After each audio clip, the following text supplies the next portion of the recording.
Breakfast went on this week to talk about the payment scheme being arbitrary and too low, which is an understatement to top all understatements, as in the case of BBC presenter Lisa Shaw. Lisa's husband Gareth is bringing up their son Zach on his own. He made a claim through a government scheme set up to support those harmed by vaccines and eventually received £120,000. The amount of this one-off payment hasn't increased since 2007. She died because she took the product that the government told her to get, and they believe that £120,000 is what makes up for that loss. My son will go through the rest of his life without a mum. I've had contact with Gareth Shaw over the last 3 years. He could not get his story covered on any mainstream media outlet. Not surprising really, given that it was these outlets who ostracised anybody who dared question the logic behind an indiscriminate rollout of these drugs for everybody. And still, they don't say sorry.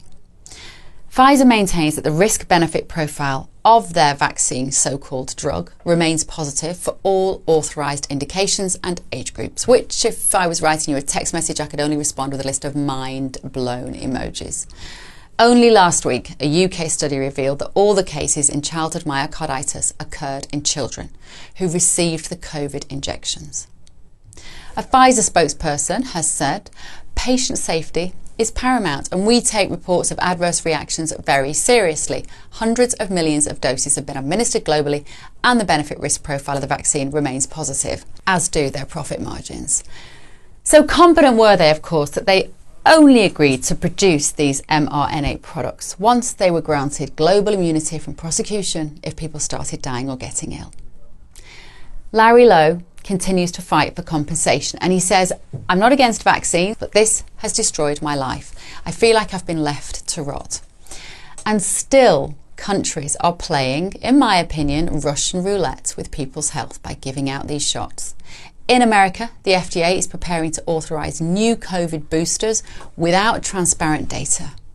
The urgency for transparency and accountability is growing. The public deserves to know the full picture. And those affected by adverse reactions need to be heard. They need to be compensated by the drug companies, not the taxpayers. Working in a newsroom and mixing with journalists from multiple outlets, I am encouraged to feel the mood shift as the issue of vaccine side effects finally starts to gain attention.